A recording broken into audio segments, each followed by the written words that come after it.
Vamos carajo, my brothers and sisters, it's JT. Leeds United versus Arsenal. What a crunch match. The crunch match of all crunch matches. And I know I did kind of say this against Manchester City, but with just 4 games remaining, every single game, every single point is vital. How many points do we need to stay up? That's the question. That is the big question on everybody's list. Is it going to be 5 points needed? Is it going to be 7? Is it going to be 9 whole points out of the next 12 that we need to stay up? Everyone made fun of me for my prediction of 42 points needed. I'm telling you, it's not going to be any less than 40 though, because Everton and Burnley do not show any signs of slowing down. We do of course play after Burnley tomorrow. Burnley will be taking on Aston Villa, and we can only pray that Aston Villa do us a big solid. It's probably one of the only times in my life I'm actually going to be rooting on Aston Villa, and by the time you're watching it, you'll know the result. So depending on how that game goes, this game will be either slightly more important or slightly less. Hopefully, it's going to be the latter. However, I do have a feeling that if we don't manage to pick up some sort of points tomorrow, we could be in serious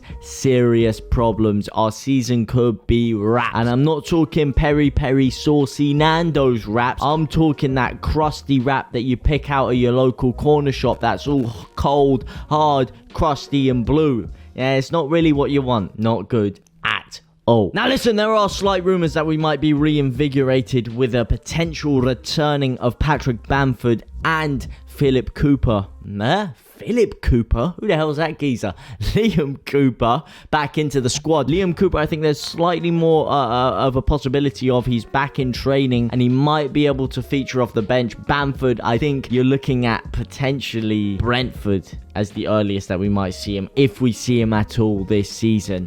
Maybe Brighton, maybe he pushes it for Brighton, but I don't see him getting back anytime before then. And in which case, who do you think you got to start up front? After the City game for me, I think Joe Gelhardt's got to have his crack. Joe Gelhardt is someone who's unpredictable. He's off the cuff. You don't really know what you're going to get out of him. You could either get an amazing performance, he could be vital, get you a goal, nick a goal, create something special, or he can kind of drift out of games and he doesn't really have much relevance to them at all. He's too deep when he picks up the ball and he's a bit clunky and he's not making the right run. You don't know exactly what you're going to get out of him. It's a gamble. But guess what? We're going to need to take a gamble because we're going to need to do the unthinkable. We're going to need to go and pick up points where nobody would have expected us to. I'm talking going to the Emirates, a place we've never won. Going there, picking up 3 points, taking them home in the bag, piling the pressure on Everton, putting the pressure on Burnley. If you don't wake up, sunshine, you're going to be down there instead of us. That's what we need to do. We saw it with Everton. Who would have thought they would beat Man United and Chelsea within the space of a few weeks? Who would have thought that Michael Jackson would come back to Burnley, resurrect them and start moonwalking them up the table? Nobody would have thought that, but guess what? You're in a relegation battle. You need to do the unthinkable. You need to pull out all the stops. You need to have more flair than Rick. And unfortunately, we haven't had that yet. We haven't yet. But there are still 4 games remaining. Are you guys feeling optimistic? Or do you think our season's really declining rapidly? Now look, I don't want to hear too much negativity because yes, it's a tough position and yes, we are all absolutely shrelling our pants right now. However, we're in the Premier League. We're in it to win it. Until that fat lady starts singing, yes, she may be strumming up her vocal cords, giving it the old ha ha ha ha do meritimo, whatever the hell it is. Don't care what she's doing. She hasn't started singing yet and we're still in with a fighting chance. You've got to remember that. You've got to remember that. And Arsenal, yeah, they're going to be fighting for top 4. Yeah, they've been pretty impressive recently, especially after that 2-1 victory over West Ham. Yes, they've been on a roll. Yes, they're the massive favourites. And yes, they've got a better squad than us. But does that mean we can't turn them over on the day? Of course not. Look at the way we performed against Manchester City in that first half. Yeah, this is Man City. I know they threw it away against Real Madrid the other day, which was insane. Absolutely insane. But nonetheless, I know we did throw it away in the end and got beaten 4-0. That 4-0 was a very generous scoreline. Very generous. Should have probably been around 2-0 maximum. And in fact, we should have scored goals. Now, James got one cleared off the line after he rounded the keeper. Gelhard missed a good chance at the end there. Junior Firpo, or should I say Senior Firpo, absolutely blazed one into row Z, all guns blazing podcast style. And generally, we just didn't create that killer pass, but we had a lot of opportunities to create the killer pass, to create a good goal scoring opportunity. We just didn't do it. We just didn't.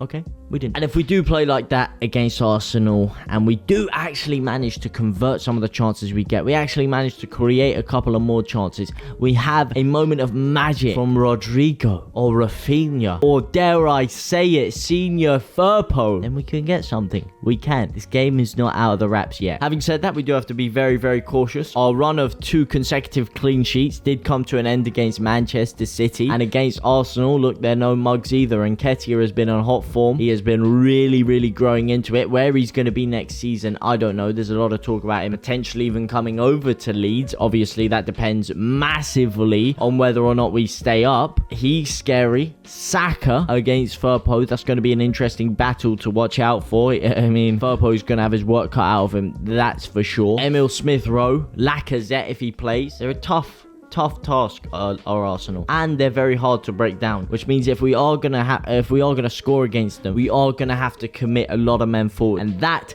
is when we're at our most vulnerable. That is when Arsenal are at their most dangerous. When teams open up against them, they try to commit against them, and bang, Saka on the counter, Pepe if he plays on the counter, Martinelli if he plays on the counter, Emil Smith-Rowe, Martin Odegaard. They have so many flair players that can hit you at an instant. Odegaard as well, running that midfield show. He has been insane recently. He has been sensational, and our midfield has been non-existent. So boy, that's going to be another scary battle to look out for. But let me know who you guys think the main player to look out for is. Who do you think their main danger man is going to be? Let me know down in the comment section down below. But now it is time to get into the old 1 to 11 and goal. We're talking the main man, Melly A. Right back, Luke Bill Ayling. Centre halves, don't think Cooper will be back. Stroik, very good against Manchester City, very good.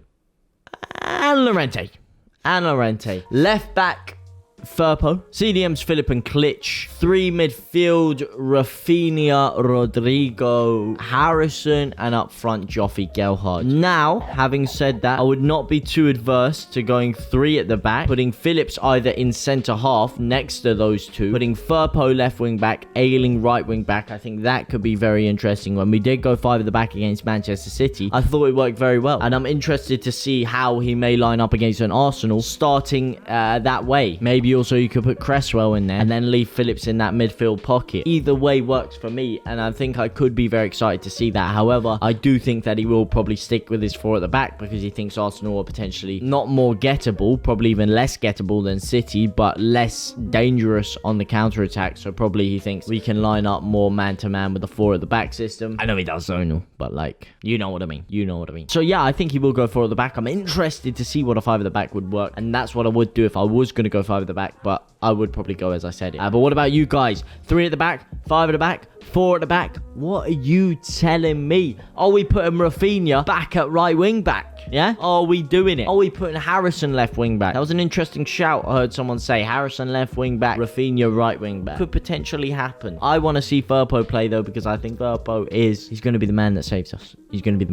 So that's why I want to see Senior Firpo playing. But anyway, that's my 1 to 11. Let me know yours down in the comment section down below. And of course, let me know your scores on the doors. But for now, guys, it's been your boy JT. I will see you very, very soon. I will see you Sunday, where we'll be watching the game together. South Stand live. Be there or be square. But for now, guys, au revoir, my brothers. Hello.